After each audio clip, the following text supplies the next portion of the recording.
Hello, everyone. Welcome to another episode of Tooways to Skin a Cat.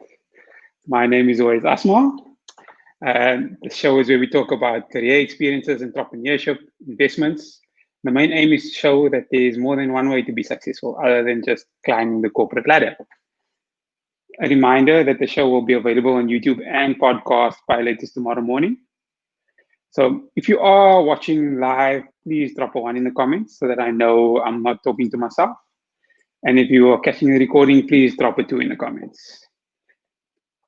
This week is a bit of a follow-up from our last session on budgeting. Because it's the last episode of the year, I wanted to do something a little bit different and more engaging. So I'm going to need you to contribute a little bit more in the comments.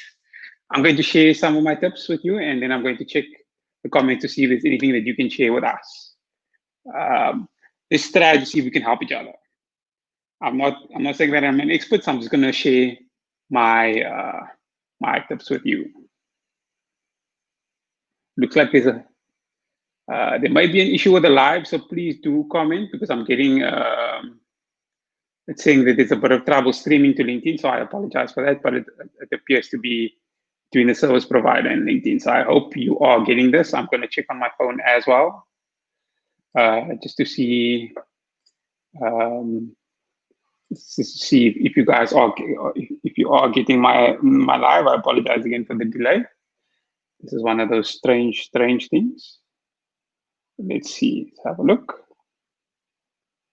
Okay, that's again. I'm live. Okay, perfect. So I'm just going to carry on and hope for the best. So a lot of people say they don't have money to save or invest. So let's talk about how we can make some practical changes to make extra cash available. My experience is based on a lot of budgeting, and also I once took a role with a much lower salary, so I needed to readjust my budget, readjust my perspective. So I'm trying to share some of those learnings. I've tried some of these at different stages in my life. There are tricks that you can use. I'm not saying use all of them at once. Nobody wants to feel like a pauper. Maybe 2 or 3 stand out to you that you would enjoy. So by all means, please give that a try. So maybe let's start with let's start with grocery shopping. So what I noticed from doing monthly groceries is that there's a lot more specials before payday, because I think a lot of people wait for payday, so shops are full. There's less space. So to bring people in, I assume that they have more specials, 2-for-1s, extra discounts. So I only shop before payday. But what's also important, where you shop is important. So the same retailer can have different pricing in different areas. If it's a wealthy neighborhood, the prices could be different or more expensive.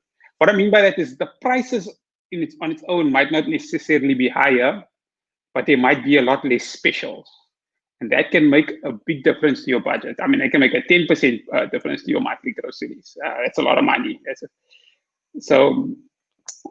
And a lot of people say, okay, 10% is maybe just 200 or 100 or whatever that is. If you can save 200 Rand or 100 Rand in 10 different places, you've got an extra 1,000 Rand or extra 2,000 Rand to save, invest, or do whatever you want with. So I know it might seem like small change, but when you put it together, it makes a big difference. Going back to grocery shopping is, when you go grocery shopping, don't buy extra things. So have a list and stick to it. Don't chuck in extra chips or chuck in extra chocolates, because that extra chips or extra chocolates, it's each one of that, say 20 Rand each. 5 extra things at 20 Rand is extra 100 Rand that you didn't budget for or that you could save. So don't waste money from that point of view when it comes to grocery shopping. Switching from grocery shopping to filling up your car. So what I learned from a few years is I never tell them fill it up. I never say fill up my tank. If I tell them fill up 600, then I fill up 600. Because what happens if you fill up your tank and you think it's going to be 600, it ends up being 675, 750, anywhere between 650 and 800, and it's extra, all of a sudden it's extra 200 Rand that you didn't budget for. You stay in your budget, rather tell them the exact amount that even if you know it's close to your filling up your tank, but at least you can control your budget. If you say fill it up, you're not controlling your budget, and all of a sudden you're paying extra costs that you didn't budget for. Also, when you're filling up your tank, use your Smart Shopper or other clicks or other rewards cards, whatever cards are available. Because if you use that and you use your credit card, you're going to get points on your credit card, you're going to get points on your rewards card, and all of a sudden you've got some extra cash to play with.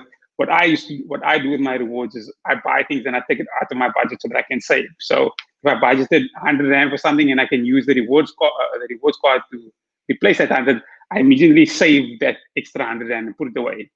So I don't spend it. I kind of add to my investment. So it almost becomes like it's like a cycle, and then the money accumulates a lot quicker. If you've got any questions or tips, please put them in the chat, and we'll try and answer them towards the end. So this is a bit of a sneaky one, but if you've got parents that live in the same city and they can't afford it, have supper by them at least once a week. Saves you a lot of time on food, on cost and time actually. And let's say you're not in that position. Maybe have supper at your friend's place or take turns. Maybe you're not saving that much.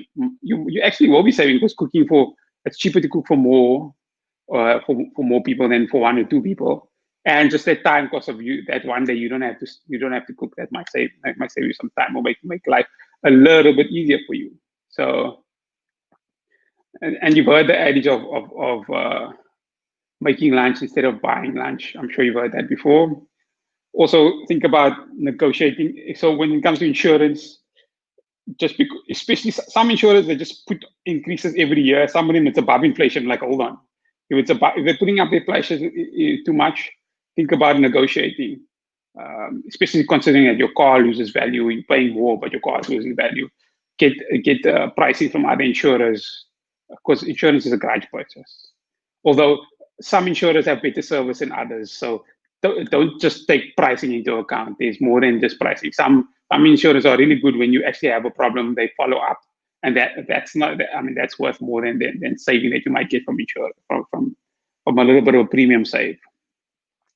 Try and buy things in bulk if you can, if it makes things so like silly things like toilet paper. If you buy them from certain people, not from retailers, it's a lot cheaper. If you get discovery points or things like that you can't convert into cash, some of the tips that I would use, for example, is if you're using it to buy things on Takealot, that's great. If you want to buy, let's say you have one of the things that I like to do is let's say you've got discovery points that you can buy. You can buy a gift voucher at Total Sports, use that gift voucher at Foschini or Markham's or things like that. That's a trick that I learned, so that might also help.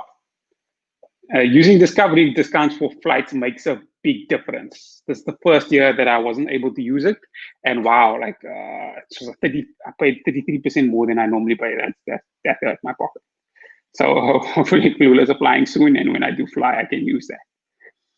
Another thing that I like to do is I like to read during December, like reading a fiction or reading a novel. I don't really care if it's a new one because it's always going to be new to me, so I don't mind reading old books. If you buy books like for December holidays, markets are a good place to buy books cheap.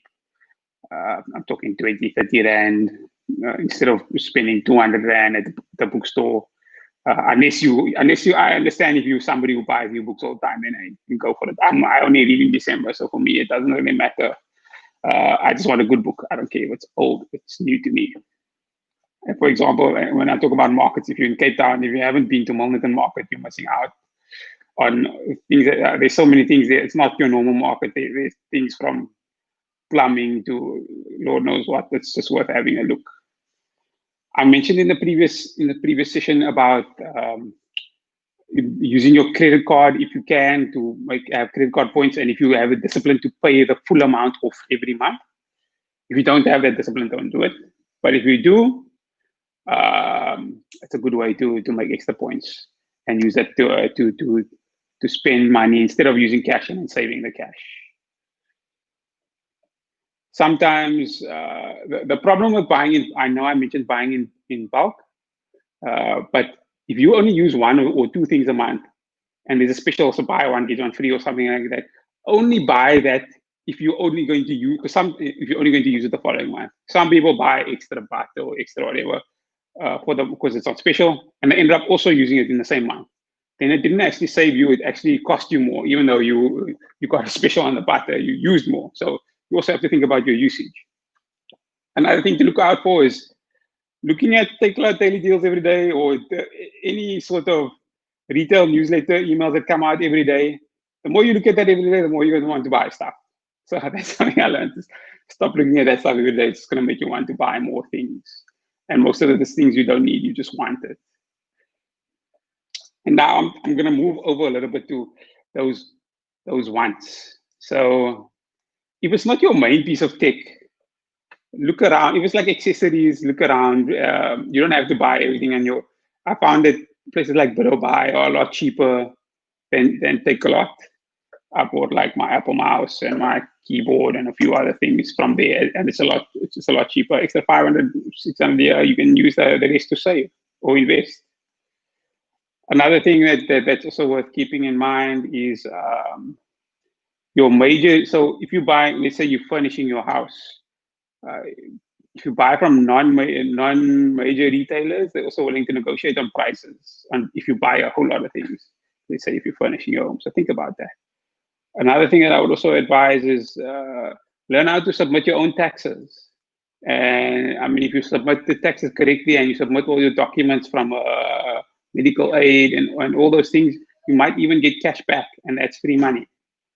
I've mentioned a lot of the above and a lot of these different tips, but also remember that time is money. So you decide what's worth it to you and what's not. Let me take some questions if there are there any tips on the chat. It doesn't look like there are any, so either there's still a problem with LinkedIn or today wasn't the best session, but it's cool. Are there any tips out there? I'll give it a minute while I'm checking out. I see we've got 1 or 2 people. Okay, it looks like there's nothing much, no questions coming through. So this is going to be my last episode for the year. I've lined up some exciting guests for next year, for the whole of January, each with a different set of expertise and slightly different experience. So that will definitely be worth having a listen to. Thank you very much for joining us for this year and for another episode of Tooways to Skin a Cat. Thanks. Bye-bye.